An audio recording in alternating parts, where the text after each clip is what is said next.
के भर गया है कि परीक्षा का मतलब चोरी, परीक्षा का मतलब चोरी, एकदम सीधा मानसिकता बढ़ गया।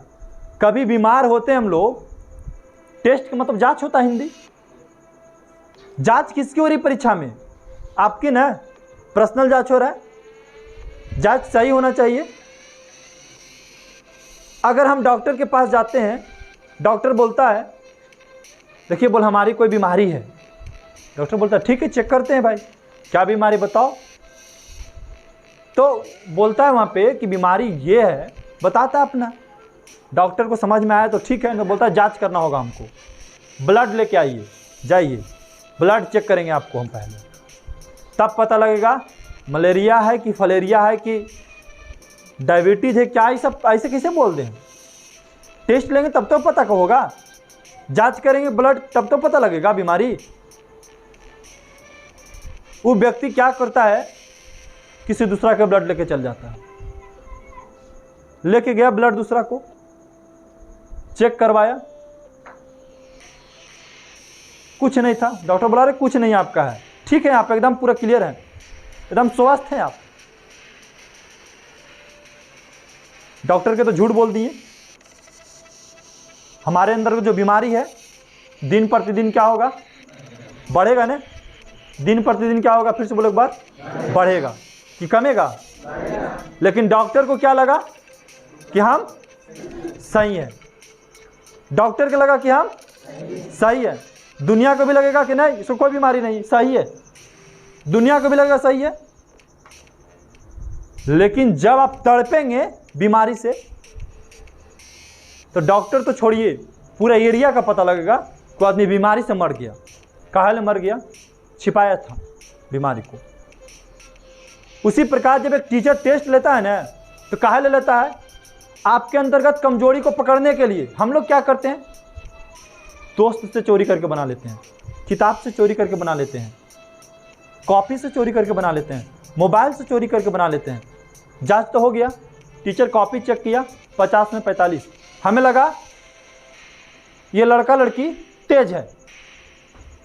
लेकिन जांच हम किसकी कर दिए? कॉपी का। जांच किसकी कर दिए? किताब का। जांच किसकी कर दिए? तो दोस्त का, आपका। लेकिन आपका तो जांच हुआ नहीं यहाँ पे। तो आपके अंतर्गत जो कमजोरी है ना, वो क्या होगा? दिन प्रतिदिन बढ़ेगा, कमेगा नहीं। जैसे रोग, जांच दूसरा के करवाएंगे और इलाज अपना करवाएंगे, बढ़ेगा। उसी प्रकार टेस्ट है, माइंड में सेटअप कर लो कि कभी भी कोई टीचर किसी भी हालत में झूठ बोलना है, ब्लड दूसरा को देना है। कब?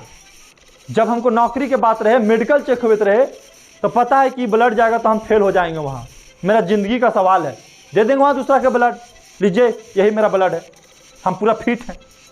वहाँ झूठ बोलना है जहाँ ज़िंदगी और मौत का सवाल है। जांच में बस दो ही जगह झूठ बोलना है, ज़िंदगी और मौत के समय। दूसरा जगह जांच में कभी झूठ नहीं बोलना चाहिए, चाहे डॉक्टर के जांच हो चाहे टीचर का जांच, वो आपका ही नुकसान पहुंचाने वाला है। तो इसी प्रकार आप समझिए, माइंड में सेटअप कीजिए बातों को कि अगर आप दूसरा के चोरी करके बना लोगे तो टीचर को पता लगा कि हमारे सब स्टूडेंट लगभग तेज हैं, ठीक है, लेकिन रियल बात होगा क्या कि आप बहुत कमजोर हैं, रियल्स में बहुत कमजोर हैं, और आप जब एग्जाम देकर आएंगे तो फेल हो जाएंगे। पता है इसका कारण क्या होगा? आपने कमजोरी छुपाया था क्लास में, टीचर से अपने कमजोरी छिपाया, दोस्तों से अपने कमजोरी छिपाया, दूसरे को सहारा लेकर के। तो ये माइंड एकदम सेटअप करना है, चाहे हम टेस्ट ले या यहाँ के अन्य टीचर टेस्ट ले, या तो हम सेटअप एग्जाम पे टेस्ट देने के लिए जाएं, कभी भी चोरी नहीं करेंगे, ईमानदारी पूर्वक, और समय बर्बाद नहीं करेंगे। बगल में आंसर शीट अगर खोल दिया जाए उसके बाद भी चोरी नहीं करना है। क्या डॉक्टर हमको ब्लड लेने के लिए बोलता है तो क्या वहाँ पे गार्ड लगाता है कि देखो ये अपने ब्लड दे रहा है, दूसरा का ब्लड दे रहा है? फिर भी हम लोग सही ब्लड देते हैं उसको। क्यों? क्योंकि जांच हमको खुद करवाना है, दूसरा का नहीं करवाना है। तो अगर आप यहाँ एग्ज़ाम देने आते हैं कभी, तो ये माइंड में सोच लो कि एग्ज़ाम आपको देना है, जांच आपको करवाना है, तो फिर चोरी क्यों कर रहे हैं आप? चोरी कभी नहीं करना है। एक चीज़ अगर तुम लोग आज से सीख लिया कि सर चोरी नहीं करना है टेस्ट में, तो हम बता रहे हैं एक स्टूडेंट, कोई ऐसा स्टूडेंट है वो जो 400 नहीं पार करेगा, चाहे से जितना कमजोर रहेगा। ठीक है। दूसरा बात, अगर चाह गए कि हमको खुद 400 नंबर लाना है, खुद हमको आगे बढ़ना है, खुद हमको जीतना है, मालिकों पे निर्भर नहीं रहना है कि हमको वो मारेगा तबे आगे बढ़ेंगे, खुद आगे बढ़ना है और टीचर से दुगना मेहनत करना है, तो भी आपको 400 नंबर कोई नहीं रोक सकता है। बस 2 गो कॉन्सेप्ट पावर पे आप 400 कभी भी जिंदगी में पार कर सकते हैं। बस 3 महीना ये पावर को अपनाइए। जब भी हम टेस्ट ले ईमानदारी पूर्वक दीजिए।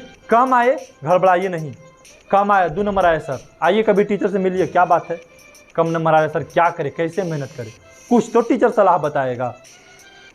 क्योंकि अगर 10 साल से कोई टीचर, 8 साल से टीचर कोई पढ़ा रहा है तो कुछ तो नॉलेज होगा उसको, कुछ तो आपके साथ एक्सपीरियंस शेयर करेगा कि नहीं बाबू ऐसे नहीं पढ़ो, ऐसे पढ़ो। और बार बार कहते हैं कि ज़्यादा स्टूडेंट क्या करते हैं, एक बार ओवरलाइन मार दिया, लिया हेडलाइटर और क्या करेगा वो, ऐसे कर देगा किताब को, चलो ये क्वेश्चन पढ़ लिए 20 से अधिक 14। इसको पढ़ना कहते हैं, समझना नहीं कहते हैं। हम लोग की क्या करना है, पढ़ना नहीं है, समझना है। और समझ आप तभी बढ़िया से सकते हैं जब क्लास के बाद एक बार घरे उतार लीजिएगा, क्लास के बाद एक बार घरे उतारिए।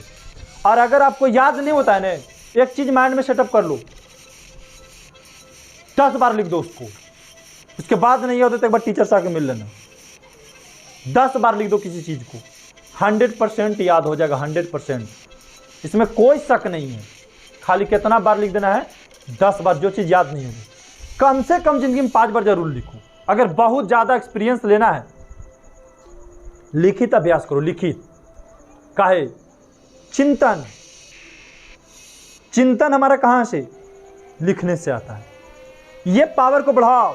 कैसे बढ़ेगा, लिखने से बढ़ेगा। पता है लिखने से काहे बढ़ता है, का जब लिखते हैं ना माइंड जो कैलकुलेट करने का पावर होता है पूरा पढ़ाई के ऊपर आ जाता है।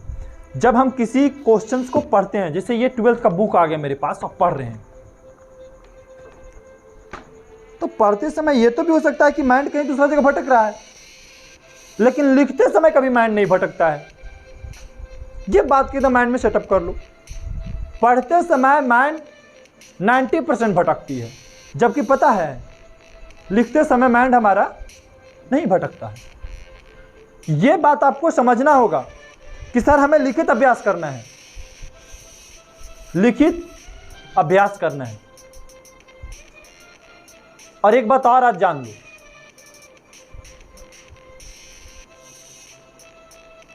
एक बात और इंपॉर्टेंट है कि जब भी मेहनत करो तो सही दिशा में करो। अगर डायरेक्शन नहीं पता तो किसी से सलाह लो, और आसपास पड़ोसी से सलाह मत लो, हमेशा गलत सलाह देगा। कभी भी नहीं चाहता आपका पड़ोसी का आप आगे बढ़िए, कभी मत लीजिए। कहीं पटना जा रहे हैं पढ़ने के लिए, कभी उन्हें बोलेगा आपको पटना जाइए पढ़ने के लिए, अरे तू बाप का पैसा बर्बाद कर देगा, तू यही ठीक है। कहीं भी कुछ अच्छा करो, माता पिता या कोई बढ़िया शिक्षक से जाइए, पता कीजिए। ये सब कभी आपको गलत सलाह नहीं दे सकता है। पता है टीचर्स हमेशा चाहता है कि छात्र आगे बढ़े, माँ हमेशा चाहती है आगे बढ़े, पिता हमेशा चाहता है आगे बढ़े, पर बगल वाला की कोई अथी नहीं है कि आप आगे बढ़िए। आगे बढ़िए तो जलेगा। ये हर गांव में, हर घर के बगल में होता है। आपके घर के आसपास होगा, हम लोगों के घर भी आसपास होता है। एक बार एक गर्लफ्रेंड थी किसी का, उसका विवाह हो रहा था, ठीक है।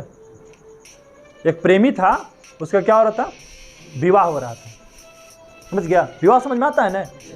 मतलब एक लड़का लड़की था, दोनों आपस में प्रेम करते थे, तो विवाह हो रहा था लड़की को, ठीक है। हो जाता है विवाह, ऐसा कंपलसरी होता है, ठीक है। बाय प्रेम किसी और से होता है, विवाह किसी और से हो जाता है। ये बहुत बड़ा चीज़ नहीं है आज के ज़माना में।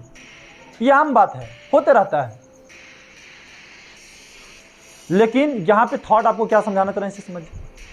वो लड़का बोलता है तुम अपना कुछ ऐसा यादगार चीज दे दो जिससे हम जिंदगी भर नहीं भूलें। बोलते ठीक है, एक जुत्ती निकालती है और उसको दे देती है। किसको? लड़का को। लड़का उस जुत्ती को लेकर के कहाँ जाता है? सोनार के यहाँ जाता है। वो लड़का जुत्ती लेकर के सोनार के यहाँ जाता है। अब बोलता है इसको चांदी के फ्रेम में सजाइए। बोला 2 दिन के बाद इनको सजा के रख देते हैं। सोनार चांदी के फ्रेम में पूरा बढ़िया से सजाया। आता है वो लड़का ले जाने के लिए, तो सोनार बोलता है कि आपका मैं आभार हूं, मैं आपका धन्यवाद करता हूं। बोला ऐसा क्या है जो धन्यवाद हमको कर रहे हैं, आभार व्यक्त कर रहे हैं? बोला आपने किस पीर पैगंबर की यहां पे जुत्ती लेकर के आए हो? तो बोलता है कि अरे, लड़का बोलता है कि अरे हम कोई पीर पैगंबर के नहीं लेकर आए हैं, मेरे गर्लफ्रेंड की थी, उसी को हम लेकर चले आए हैं। सोनार उठता है और 4 जूता पहले उसको लगाता है। तो पूछता है लड़का का, बताइए काहे लगाए हमको 4 जूता? बोला पता है हमारे घर में दूर से सब ये जुत्ती के चूम रहा है। पता है काहे ले? कि पीर पैगंबर के आ गया है जुत्ती हमारे के यहाँ, चांदी के फ्रेम में सज रही है। तो सोनार को ये बात पता नहीं था कि जुत्ती पीर पैगंबर के है कि किसी बंदरिया के है। लेकिन बात तो उसको पता नहीं था। बेचारा सब परिवार उसको चूमते जा रहा है कि पीर पैगंबर क्या आगे भाई कौन ऐसे मन सर फिरा होगा जो अपन गर्लफ्रेंड के जुत्ती जो इसे थी में सजा करके रखेगा फ्रेम में। तो इसी प्रकार समझिए, मेहनत कीजिए, पैटर्न सही, बिना जाने बुझे आप किसी चीज में नहीं कूद जाइए। पहले जानिए समझिए तब कूदिए, आने सोनारे वाला हाल होगा। समझ गए? तो हमेशा काम करो लेकिन जानबूझकर समझकर करो, तभी आगे बढ़ेंगे। कूदो आगे, लेकिन बिना समझे बूझे नहीं कूदना है। ये माइंड में आपको सेटअप कर लेना है। इसी के साथ आज की क्लास समाप्त। बाकी